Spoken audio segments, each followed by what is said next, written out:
নমস্কাৰ, মোৰ এই চেনেলটোলৈ তোমালোক সকলোকে স্বাগতম জনাইছোঁ। আজি আমি লক্ষী পূজাৰ বিষয়ে আলোচনা কৰিবলৈ লৈছোঁ। তোমালোকে ভিডিঅ'টো শেষলৈকে চাবা।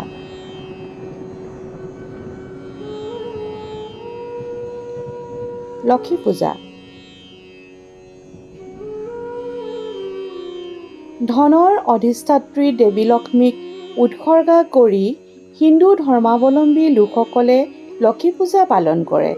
হিন্দু দিনপঞ্জীৰ মতে কাতি মাহৰ অমাৱস্যা তিথিত লক্ষী পূজা অনুষ্ঠিত হয়। পূব ভাৰতৰ পশ্চিম বংগ, অসম, উৰিষ্যা, ত্ৰিপুৰা আদি অঞ্চলত প্ৰচলিত স্থানীয় দিনপঞ্জী মতে শাৰদীয় পূৰ্ণিমা অৰ্থাৎ আহিন মাহৰ পূৰ্ণিমা তিথিত লক্ষী পূজা পালন কৰা হয়। দেৱী লক্ষ্মীক হিন্দুসকলে ধন, সম্পদ, উন্নতি, পোহৰ, জ্ঞান, সৌভাগ্য, উৰ্বৰতা, দানশীলতা, সাহস আৰু সৌন্দৰ্যৰ দেৱী বুলি বিবেচনা কৰে। সনাতন সংস্কৃতিত দেৱী লক্ষ্মীক ভগৱান বিষ্ণুৰ অৰ্ধাংগিনী বুলি গণ্য কৰা হয়। আনহাতে ভগৱান বিষ্ণুক জগত পালক বুলি কোৱা হয়। জনবিশ্বাস মতে লক্ষী পূজাৰ দিনা মা লক্ষ্মী তেওঁৰ ভক্তসকলৰ ঘৰলৈ আহি তেওঁলোকক আশীৰ্বাদ দিয়ে। এই দিনটোত মা লক্ষ্মীক আদৰিবলৈ ভক্তসকলে ঘৰ-দুৱাৰ পৰিষ্কাৰ কৰি ফুল আৰু পোহৰেৰে ঘৰখন আলোকিত কৰি ৰাখে। লক্ষী পূজাত লক্ষীচৰিত আৰু পাঁচালী পাঠ কৰা হয়। ঠাই বিশেষে অৱশ্যে লক্ষী পূজাৰ নীতি-নিয়মৰ পাৰ্থক্য পৰিলক্ষিত হয়। পুৰাণত বৰ্ণনা কৰা মতে সমুদ্ৰ মন্থনত লক্ষী দেৱীৰ আৱিৰ্ভাৱ হৈছিল। ইয়াত মা লক্ষ্মীৰ ৰূপৰ বৰ্ণনাও উল্লেখ কৰা হৈছে। সেই অনুসৰি দেৱীৰ দক্ষিণে পাশু আৰু জপমালা, বাওঁফালে অংকুশ আৰু পদ্ম, তেওঁৰ পদ্মাসনত উপবিষ্টা ত্ৰিভুৱনৰ মাতা, গৌৰবৰ্ণা, সুৰূপা, সৰ্ব অলংকাৰ ভূষিতা।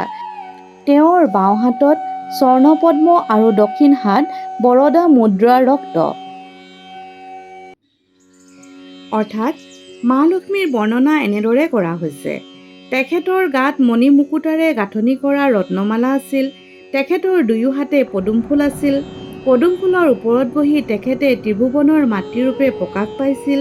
তেখেতৰ গাত উজ্জ্বল বৰ্ণ, ৰূপৰ জ্যোতি, সোণালী আভা আছিল। দুয়ো হাতে সোণালী পদুম ফুল আছিল আৰু সোঁহাতে বৰমুদ্ৰা আছিল। এই বৰ্ণনাত লক্ষ্মী দেৱীক সৌন্দৰ্য, সমৃদ্ধি, শুভ্ৰতা আৰু আশীৰ্বাদৰ প্ৰতীক হিচাপে আখ্যা দিয়া হৈছে। লক্ষী পূজাৰ দিনটোত ভক্তসকলে দেৱী মূৰ্তি প্ৰতিষ্ঠা কৰি শাস্ত্ৰীয় নিয়মেৰে পূজা-অৰ্চনা কৰে যদিও কোনো ঠাইত মূৰ্তি পূজা নকৰাকৈ থাপনা পাতি নাম প্ৰসংগ কৰিও মা লক্ষ্মী পূজা অৰ্চনা কৰে।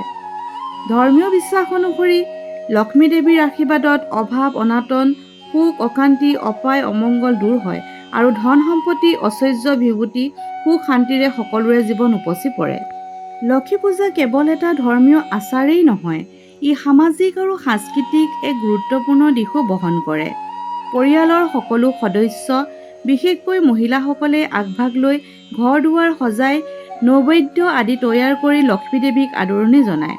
এই পূজাৰ মাধ্যমেৰে পৰিয়ালত সুখ, শান্তি আৰু সমৃদ্ধিৰ কামনা কৰা হয়। আজি এই ভিডিঅ'টো ইমানেই আছিল। আশা ৰাখিলোঁ তোমালোকৰ কাৰণে এই ভিডিঅ'টো সহায়ক হ'ব।